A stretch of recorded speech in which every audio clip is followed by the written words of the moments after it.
welcome to my channel. This is the first official video I have made. It's been almost a full year since Ghost of Tsushima released in July 2020, so I thought it would be a great idea to take the time now to ask the question, is Ghost of Tsushima worth buying and playing in 2021? Sit back, relax, and enjoy the review.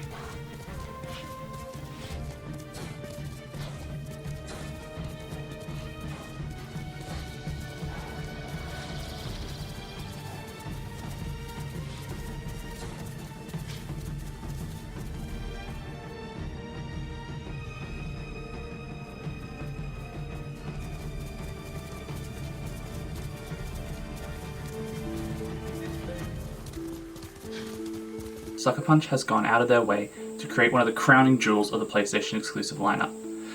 This game pushes what can be a console exclusive. It's huge open world, it's dense with loads of things to do and hours to sink in. Ghost of Tsushima truly feels like a labor of love. Don't worry, there's not going to be any spoilers in this video. I just want to talk about it, review it, I'm just excited about it. The story follows Jin Sakai, a samurai who takes part in trying to repel a Mongol invasion led by Khotun Khan on his home, the Japanese island of Tsushima. Realizing that he cannot defeat the Mongols by himself or with traditional samurai fighting tactics, Jin is forced to make some mates and learn some questionable fighting techniques to aid in his quest to retake his home from the Mongol occupation. The story is fittingly split into 3 acts. Personally, I feel like the story starts off really strong in Act 1, introducing everything, but then it takes a little while for it to really get going. I think this is mainly due to you building your allies and your skills and learning to become the Ghost all through Act 1 and 2. By the end of the second act, I was fully invested and needed to see this game through to the end. And just in case you were wondering, Tsushima Island is a real place. It's directly in between South Korea and China and Japan. Many games nowadays look pretty. It's kind of a given, especially with AAA titles, but Ghost is different.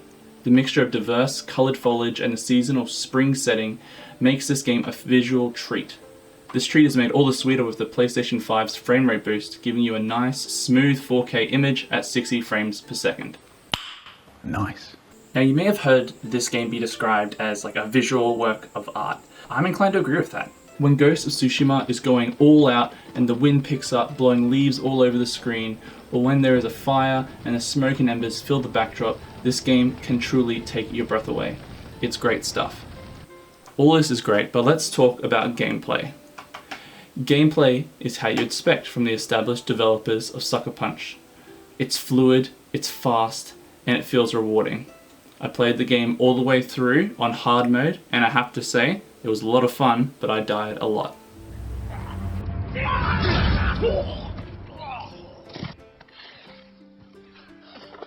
Pro tip, if you're going to play this game on hard, you should definitely do some of the main quests first so you can build up your arsenal a bit more. I went into Mongol camps thinking I could just start slaying, and I died over and over and over again.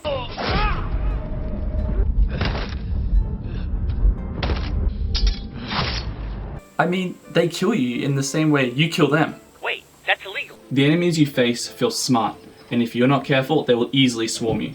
Every gameplay mechanic works well and serves its purpose, to keep you engaged and interested. And by the end of the game, you feel like an unstoppable force. All of this just works. It's not, I'm not kidding. There is a wide variety of cosmetics to unlock.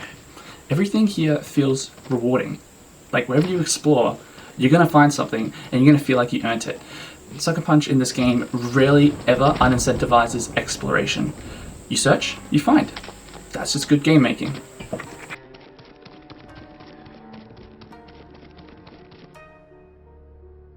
Now, this is an open world game, and I'd be amiss if I wasn't honest and said that there are a few open world tropes in here.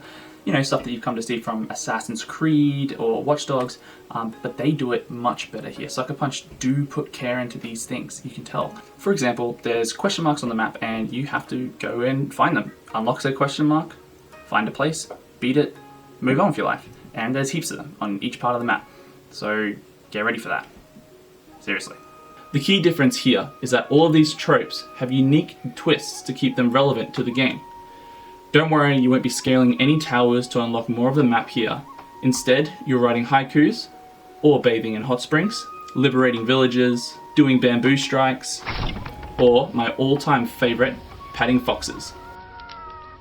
As you progress in the game, the side activities can become a bit monotonous. There are a lot of Mongol camps to clear out, but at least the camps are relevant to the story. Nonetheless, for an open world game, Ghost of Tsushima is top class. It finds itself close to that perfect balance between engaging side activities and an engaging main plot, much better than other games I've played. Did I mention that the side characters are great? Each side character feels multi-dimensional. They're not just one note. They have a compelling story, and it does take a while to kind of reach those climaxes of those stories. Usually they have around 8 or 9 submissions, but it is worth it seeing their journeys and just feeling what they feel. It truly did help immerse me more in the game. Another thing that's definitely worth noting here is the excellent integration of mainland Buddhist beliefs and Japanese Shinto traditions. All these things are intertwined into the side activities and the world that's created. This really adds more to the immersion, making me want to go back to Japan so badly. NANI? There are 2 more things I want to add. First is I want to quickly talk about the music. The music is incredible. There's a selection of 22 songs on the game's soundtrack, composed by a guy called, well, I'll just leave their names up here. And they have just such a wide array of beautiful Japanese themed songs.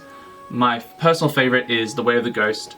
It is beautiful, haunting, and exciting all at the same time, and really adds the atmosphere of this game. Secondly, I love how this particular side character called Sensei Ishigawa, probably butchered that, says Sakai.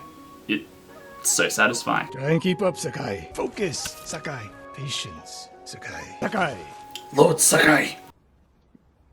So to sum it up, if you haven't played Ghost of Tsushima yet, you really should give it a shot. It's fantastic, it respects your time, and I don't think you'll be disappointed. So, what's your opinion of Ghost of Tsushima? Did you love it? Did you hate it?